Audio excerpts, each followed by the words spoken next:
Hello, everyone. Welcome back to another episode of the Bryan Air Podcast. Come for the cockpit chatter, stay for the galley banter, and as always, holding short of Taxiway Serious. How you, pal? How's it, guys?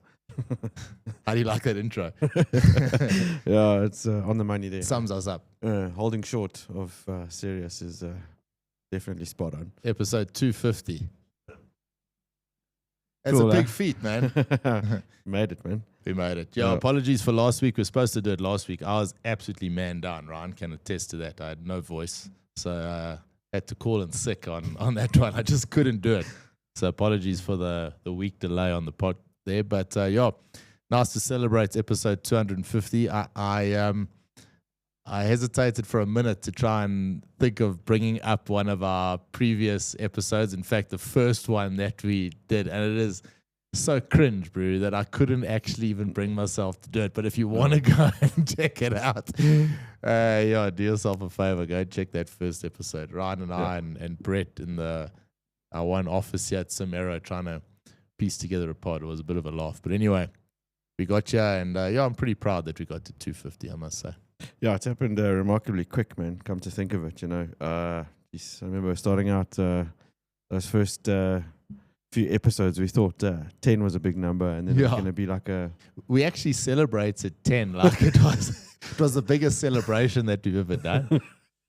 Yeah. Yeah, but yeah, we've managed to gain quite a bit of momentum, and it's cool, just cracking on. Just some housekeeping. The Bryan Air Podcast will be split into three sort of segments. We got the aviation news, stock standard, Ryan and myself's expert analysis and commentary on the latest aviation news.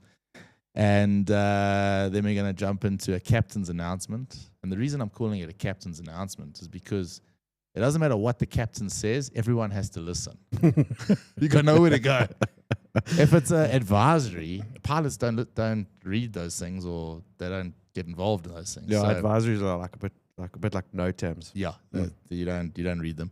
And so captain's announcement, you have to listen. So that's why it's called that. And then we're going to jump into some sport banter every week because we enjoy that side.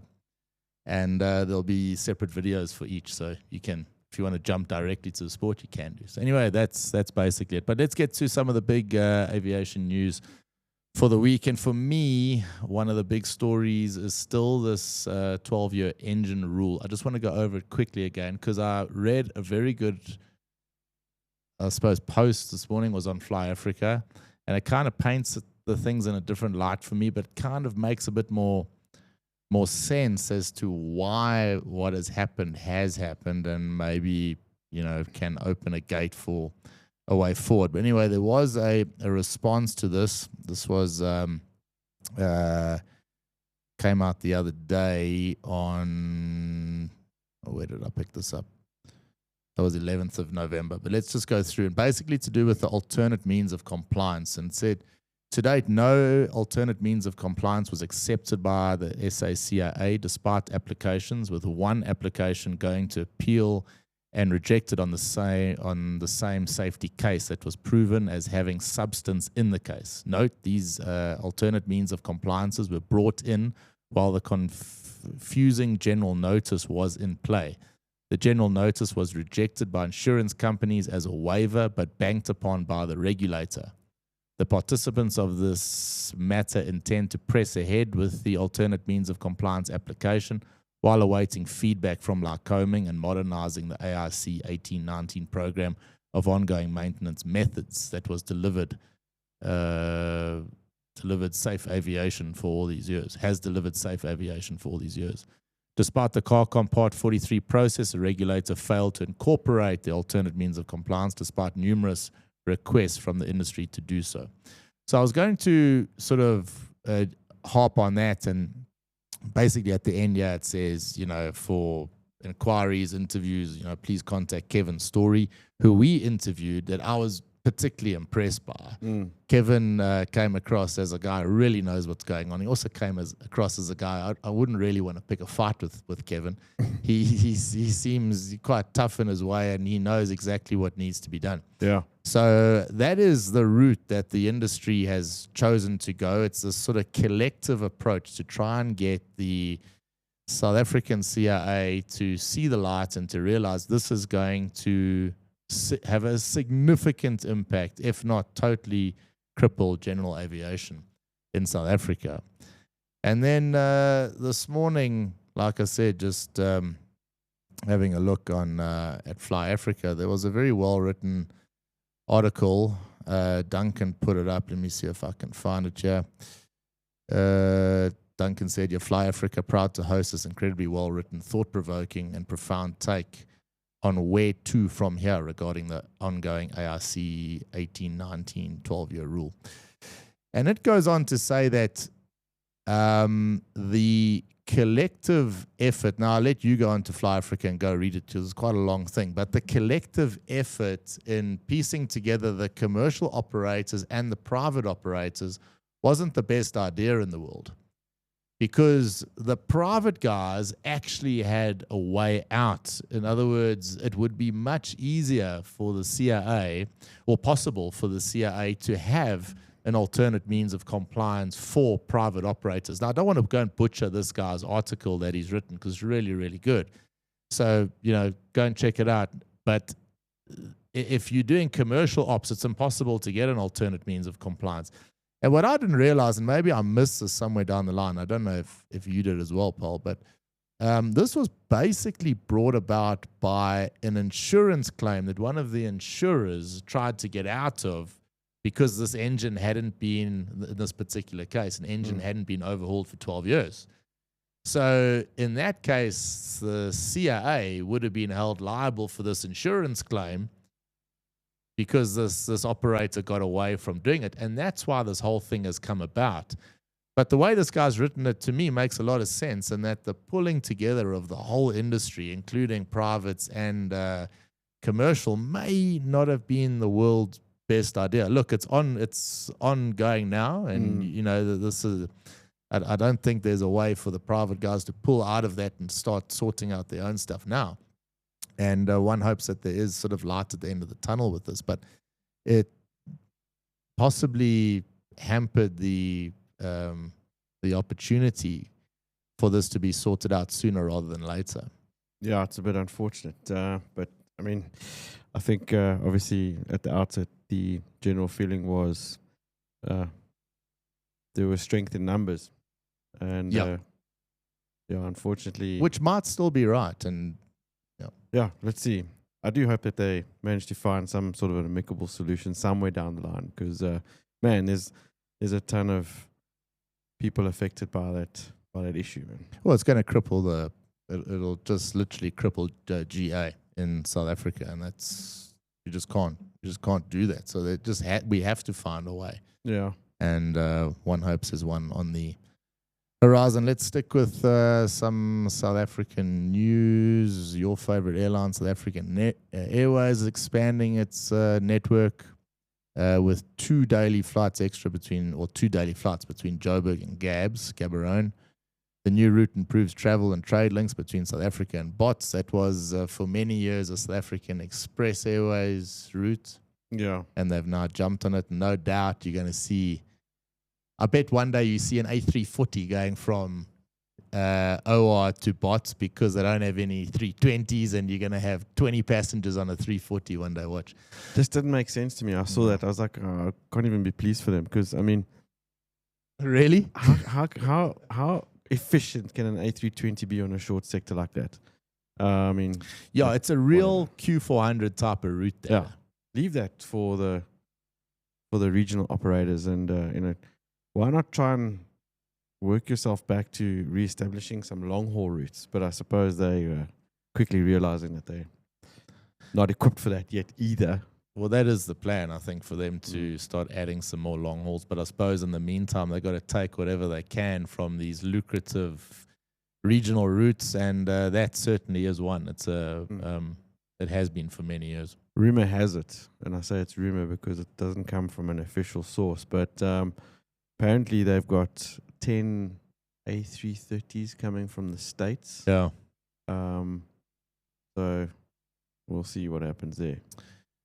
Yeah, we'll see what happens. Let's carry on to FlySafair in the news again for the sort of wrong reasons. FlySafair cabin crew this time have been locked out for 2 weeks due to failed talks on wages and working conditions. The union says FlySafair broke agreements and ignored worker rights. Crew members work long hours without overtime or proper meal breaks. The airline's management is described as hostile and uncaring. The Cabin Crew Association has asked the Labour Department to step in. So, we saw it with the pilots. They got locked out. Now the cabin crew have taken the same path. Yeah. That doesn't sound to me like they are too phased about that because they've got enough cabin crew to keep the schedule going. Not cool. I mean, I think everyone deserves to get paid, but do you think they're honestly going to have the same impact that the pilots had? I mean, how much impact did the pilots actually have? I don't know. I was going to ask you now, what was the ultimate, resolution? Was it I think they reached some sort of an amicable agreement, but it wasn't like management amazing won for both and sides. Pilots didn't win. They kind of eventually sort of met somewhere halfway down the road, kind of thing. Kind of always goes that way. Yeah, so we'll keep our eye on that one. But I suppose the FlySafair management have taken a bit of heat for how they handle both these things, and also sort of come to light as to working conditions and whatnot. We're not going to jump in and say either way because we don't know. We're not there. But one hopes they sort of get to the bottom of it, and if it was a really nice, happy working environment, it would be very good for the industry here. In saying that, a lot of pilots that we know have recently gone there and are very, very happy. So, yeah. I suppose it's again what you make of it. It's I've always said it. It depends on what suits the individual. So the guys that are happy are making the best of it, and then there's some that aren't, that are looking for greener pastures. Yeah. Like you mean going overseas. Yeah. Right. Some of the big news last week that we missed. Obviously, that horrific MD-11 prank, which is now having a major impact on cargo ops worldwide because they've pulled all the MD-11s off the line. And are they going to come back? I don't think so. I also don't think so. It says that FAA grounded all MD-11 planes for safety checks after the UPS plane crash. 14 people killed in that, eh? And UPS and FedEx had already stopped flying the MDs. As a precaution, the crash may have been caused by the left engine falling off during the takeoff, not the first time. Inspections must finish before the planes can fly again, and this may cause shipping delays. Your Temu order for Christmas, you better get it in now, China. Yeah, otherwise it's going to come by ship. Yeah. But yeah, man, that was just horrific and very, very, very sad to see. I mean, shucks. That engine separation thing is a scary thing because the last time we actually saw an incident like that was that Nationwide 737 out of Cape Town. Remember that? Mm. Those guys did a great job to get away from that. Mm. But this just happened too quickly. Yeah, this my old man gave me some gen on this about what happened on that first one. I didn't actually know the whole thing, and this could be similar. But as always on the pod, we're a little bit reluctant to go and jump in and say this is what happened because every other pilot, putting his uniform on in front of the YouTube camera and giving an opinion, your opinion counts for nothing. Exactly. And until the NTSB have done the investigation, we'll comment on it after. But for now, we'll see. But horrific, not good.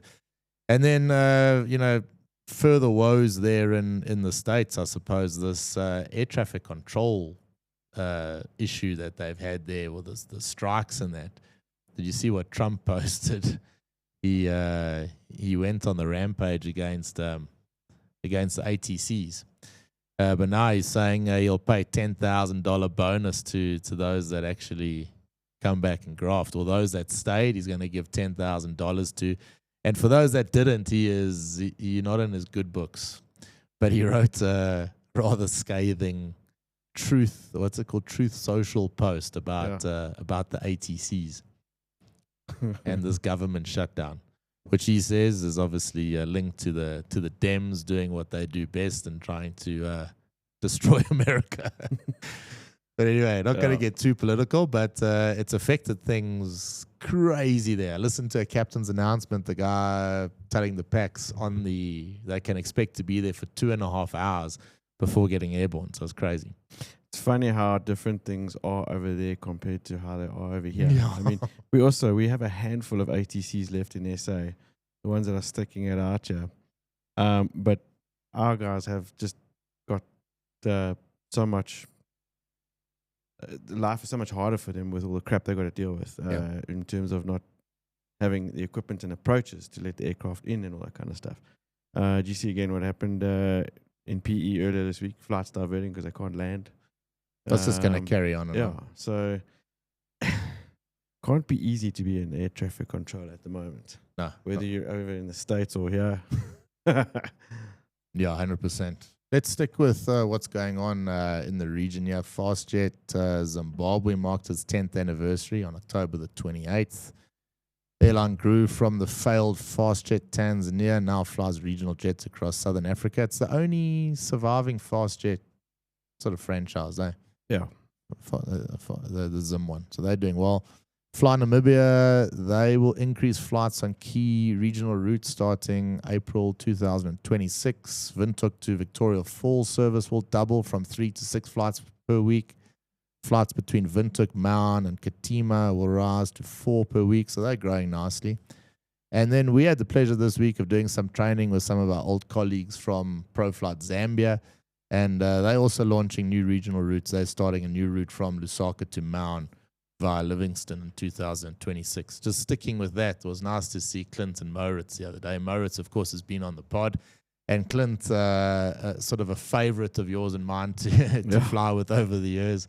Hell of a good pilot. It was nice to catch up with him the other day. It really was cool to see them. I don't think you were here yesterday, but it was quite cool. There ended up being so many ex-SAX colleagues in the facility. Yeah. It was almost like, for a short while, it was like a reunion. Yeah.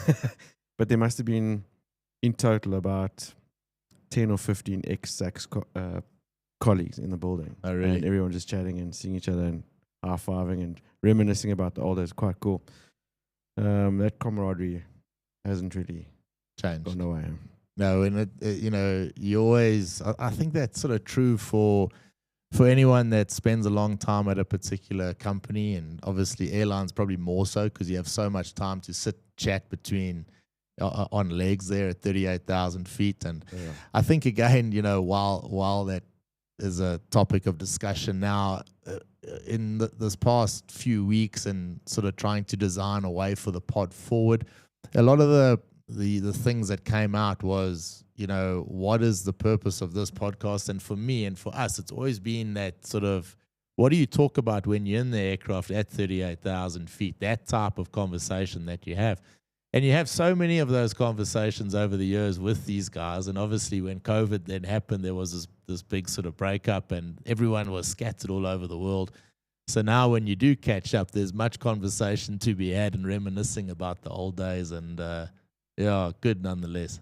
I can kind of add to that as well. I don't know if you listened to the most recent podcast with Joe Rogan and Billy Bob Thornton. I haven't yet. No, I haven't Actually yet. Quite a good episode, but they were chatting about it and they were discussing why podcasts are actually so cool at the moment. And the main reason for it is because when you're sitting down having a conversation in the microphone, and I just realized that it's the same in the cockpit. There's no disruptions. Yeah. You're not fiddling with your phone. You're not being bothered by any other distractions. You are kind of locked into the zone. You're having a conversation, and it's almost a way of just breaking away from the noise in the world. And it made me realize that's what you have in the cockpit. You're right. It's you basically got to focus on flying on an airplane, but you're sitting there for sometimes 2 to 3 hours, forced to talk to the person next to you. Forced being the operative word, because sometimes it's with an oak that you have probably not much in common with, and he starts talking about something that ordinarily wouldn't have a chat about, but sometimes it leads to something good. Yeah. You're 100% right. I mean, one of the things that was always said with flying, and I think you hit the nail on the head there with flying in particular. Yeah, when that phone goes off and the pushback starts, it's kind of like, okay, now you can calm down. And no matter what delay or chaos you had through the airport, when that door's closed, everything was good. And that really is certainly a thing that I miss a lot with flying.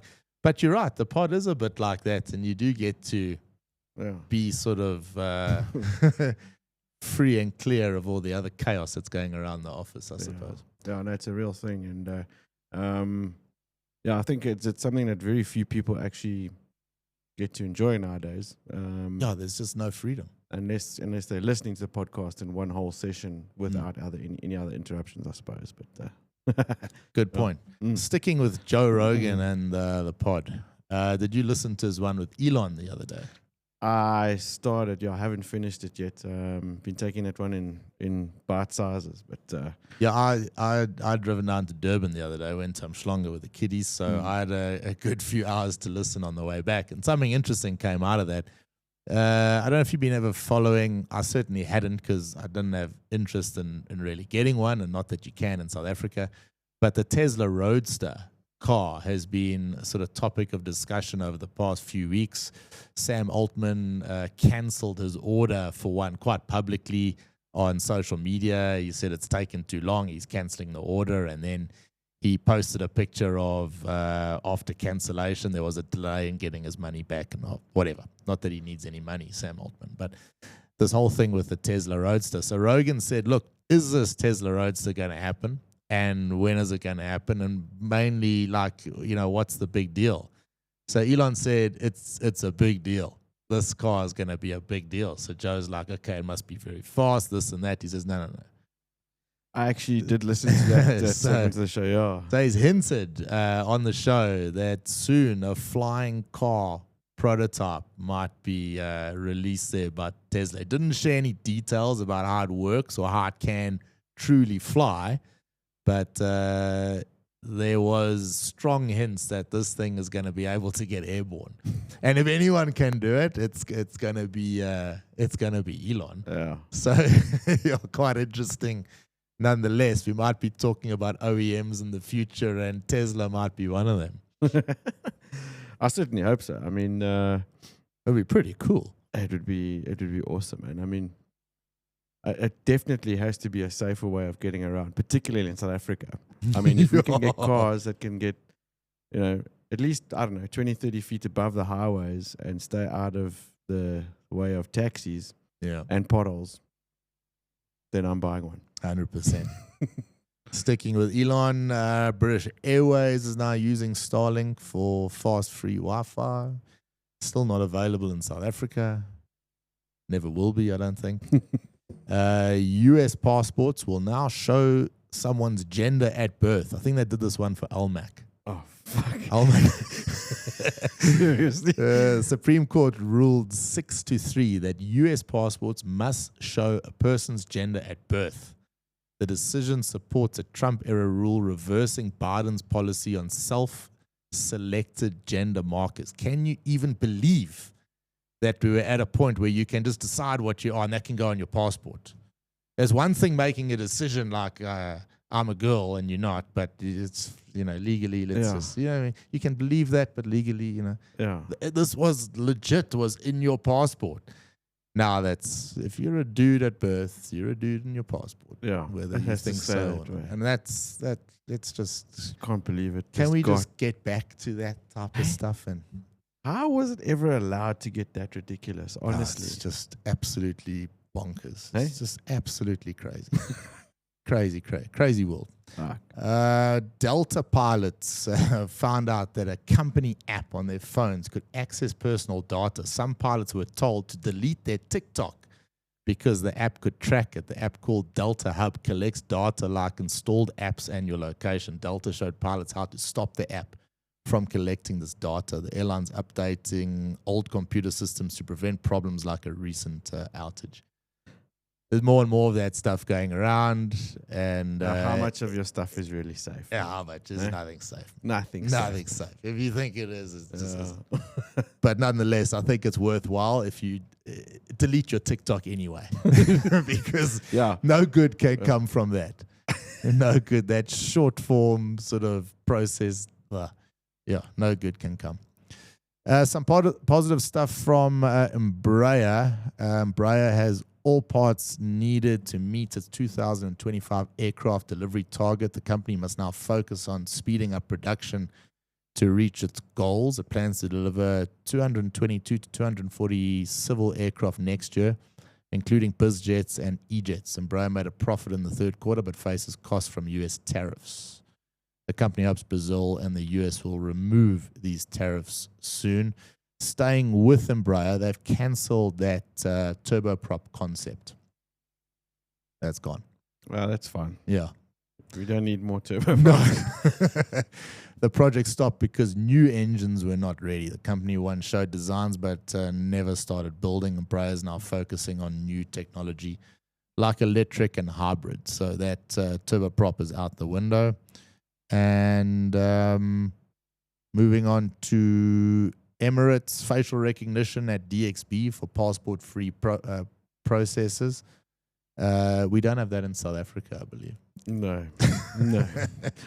They spent 23 million to install over 200 biometric cameras at Dubai airport. So basically, I understand it, when they're in the line, they've already they know who's coming. They've done the background check, and it'll speed up that whole process. But again, privacy becoming less and less and less, and you spot it everywhere. Exactly. Yeah, I suppose everything comes at a cost, eh? Yeah. Do you want to sacrifice a bit of privacy or stand for 4 hours in the passport queue? I'll tell you what, I'd sacrifice a bit of privacy. Just get me through the passport queue. Yeah. So it'd be cool to see that technology roll out. Just make that part of traveling sucks, man. That sucks. Eh? That part of traveling really does suck. Especially after your long-haul flight. We can talk about traveling again shortly. I've got a captain's announcement there for you.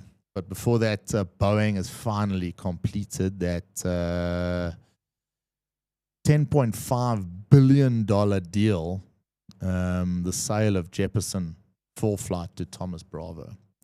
That I still don't really get this whole thing. It's a cock-up. That whole Jeppesen thing is an absolute remorse. I see now that they've completely done away with paper Jeps. Yeah, they're gone. But Jeppesen went to Boeing, then to full flight, and then back to Boeing. So basically, Boeing will concentrate on making airplanes now. Okay, which probably is a good idea. So anyway, we were sort of affected by that because we were using it, and then it was there, and it was a bit of a stuff up. So. The subscriptions are just a mess, yeah. And insanely expensive. I see most airlines are actually using something else now called our competition. Competition to Jeppesen. Is it? I forget what it's called now, but trained some crew the other day, and they've got this, and they apparently some of our local airlines are. Oh, really? Yeah. Yeah, you're sort of not flying, so you're out of it, and you kind of think that only Jeppesen exists. Right. Time for a captain's announcement, bro. You like that? That's pretty cool. So basically, as a bit of growth on the Bryan Air Advisory, we'll sort of bring back this element of the show, which has always been a fun one to do, and try and tie it into sort of what happens on, bring something that's useful for travel in the flight deck, productivity, whatever it might be. Can either be me presenting, you presenting, can be a listener giving us some gen as well. So please feel free to give your sort of life hacks or, flight deck hacks, whatever it might be. But obviously, as you know, I traveled recently, went over to Paris for a week or so, and like we're chatting now, travel has its perks. It's got its side of things that is not so cool. And ever since you had kids, I bet something changed in your life where you started in your sort of quest to make sure you give them the best. You started trying to look for healthier options with regards to basically everything. So what you eat, what you drink, how they bath and shower. Yeah, exactly. So you go down this, but I think all parents sort of do this. One of the things recently, all these sort of sunscreens, you're realizing how bad sunscreen is for you.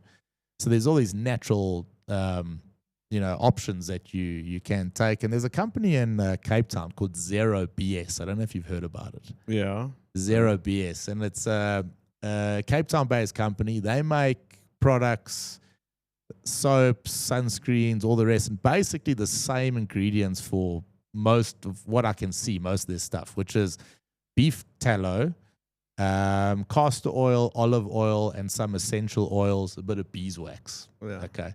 So if you're wondering how this on earth this ties into an aviation podcast captain's announcement, well, when you travel, one of the hacks is obviously with the liquids these days, what you can and can't take. And you want to take some shaving cream, you want to take some shampoo, you want to take your soaps, all the rest. Before you know it, you've got this rather heavy bag of all these things that you're going to have to bring back anyway. And it's a bit of a pain. So this company and the quality of their stuff is superb, Zero BS. Go and check it out. They make a soap, shampoo, and shaving cream that is just one bar. You can use it for everything. Yeah. So when you travel, and obviously we use it at home because it's very healthy for the kids, but when you travel, it's flipping ideal because you got this one block of soap, goes into your bag, and you can use it on your face, your body, your hair, and some shaving cream as well, and it's flipping superb. So it's really worth it. It's like a shaving soap thing. It's like $150, even maybe cheaper, $120. I'll try and find it here quickly. And a really, really well worth it. So if you're in the market for, jazzing up your life boy. Yeah, exactly. Let's have a look. It's 110 Rand. It's a soap, shampoo, shaving bar, Zero BS. It's called a Tallow Echo Bar. Well worth it. I've got all their stuff now. Really? I got like the moisturizers and this. It's all the same. Their underarm deodorant, legit. And when you research it more, you realize like there's so much crap in these other things, and particularly like for us, we don't really care. For you and me, it's like whatever. We'll shower with sunlight soap if we have to. But for your kids, you start to research these things, and that's where it sort of popped up. So well worth going. Have a look, zerobs.co.za. You can order online. They deliver. Really, really well priced, and it's excellent. And the bar of soap lasts plenty. So if you went away for a couple of weeks, 3 weeks, that bar would last. Yes. No issue. Yeah. And that's the first one. The second sort of travel tip for the week. I used this last time for the first time. For years and years, I've been using no roaming for a company called No Roaming for my phone. Yeah. And it got so pricey, man. Yeah, like eventually, it was basically a sticker that went on your SIM card and used to flick over to wherever you were. I didn't even realize this, and I'm sure a lot of pilots do this anyway. But there are actually plenty of them, basically eSIMs that you can download. But the one in particular that I use, that was recommended to me, is called Holofly. And you say where you're going, France, how long? 7 days. Okay, here's your eSIM. So you activate it before you go. When you land, you just choose that new SIM. Doesn't change your WhatsApp number. All that stuff stays exactly the same. And you've got unlimited data while you're there for 7 days. Now, things have changed so much. Yeah. You need data all the time because you're catching Ubers. You've got Wi-Fi and everything. But first of all, you don't want to be sitting on your free Wi-Fi too long or, all the time. There are sort of privacy risks involved there. And the hack then, when you want to go and catch an Uber, you got to go and buy yourself a 500 Rand cup of coffee just so you can use the place's Wi-Fi to catch the Uber. Yeah. So with this, you got unlimited data, and it works really, really well. It was as seamless can be. So easy to set up.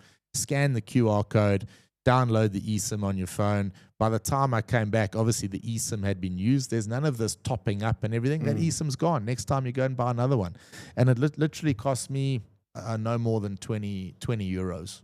And well worth it. Yeah. Really, really good. I've heard a lot about those because there's quite a few of these travel vloggers that obviously advocate that those different types of eSIMs. And I can imagine it's made that part of traveling a lot less stressful.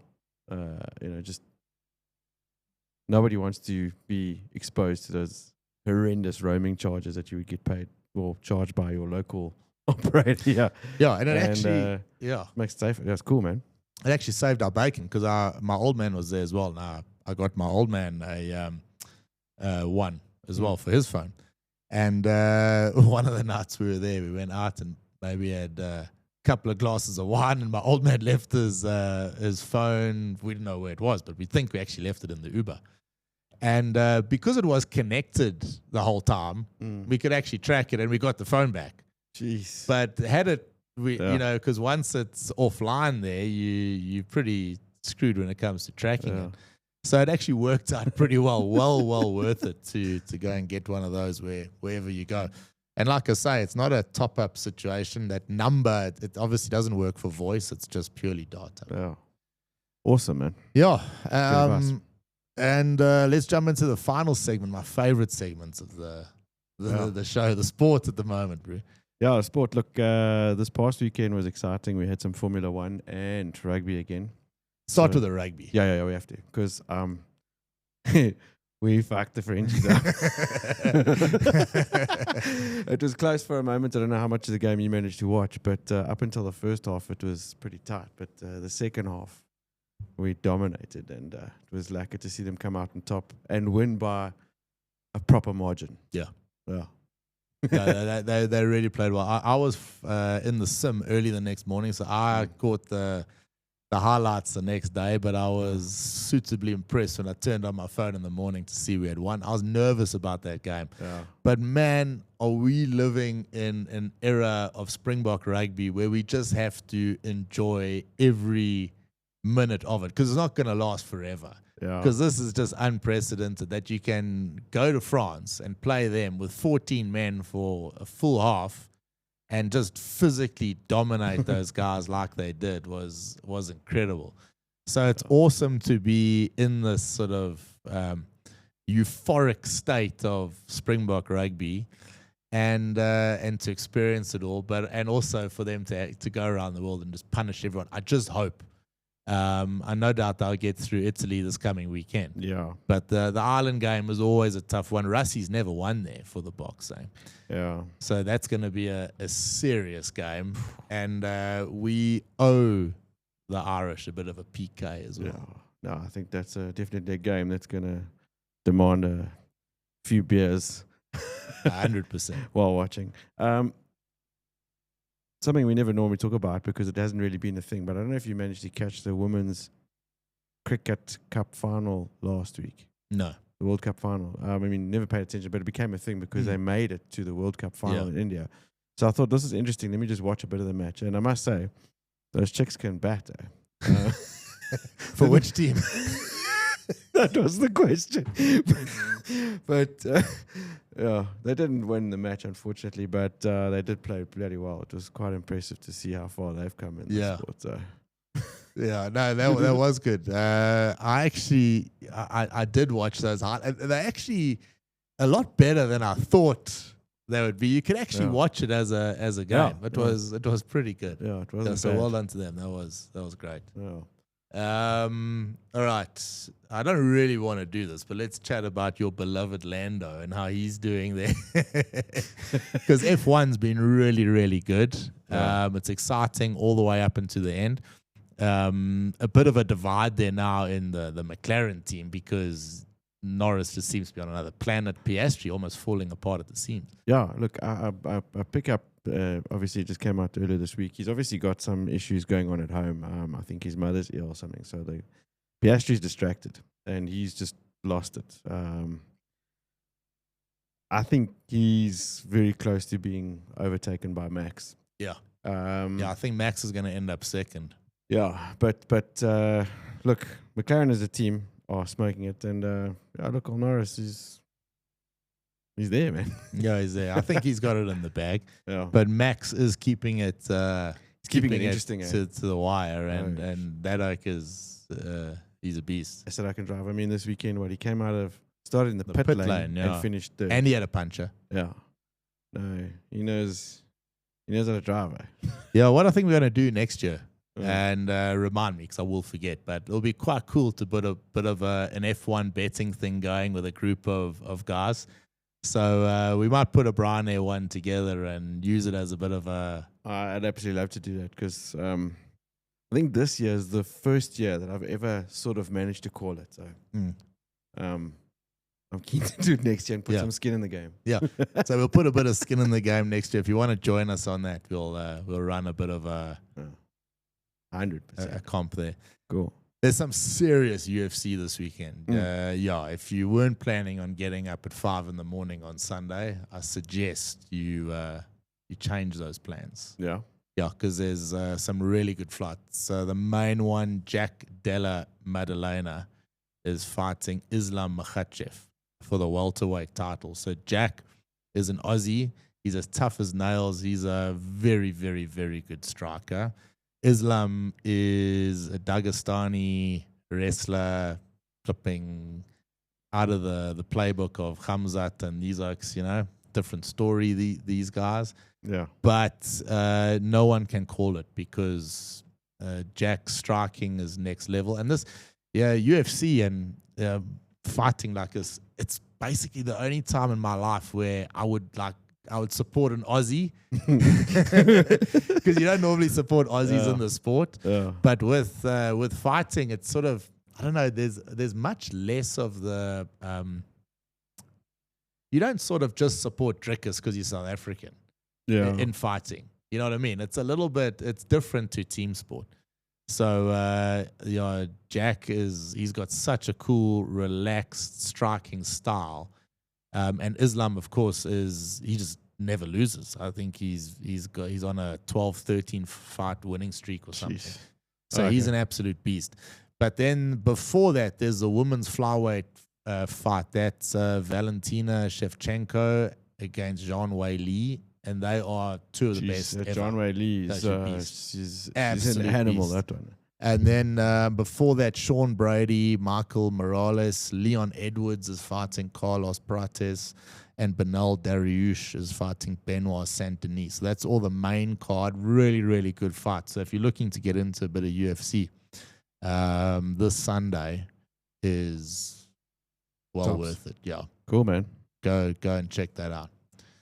So that's it, Paul. Hope you enjoyed episode 250, everyone. I'm still battling a little bit with my voice, so I hope it came through right there. But thanks for joining us. Thanks for indulging us and being there, supporting us to get to this point. It's been an awesome journey. Thanks for supporting us.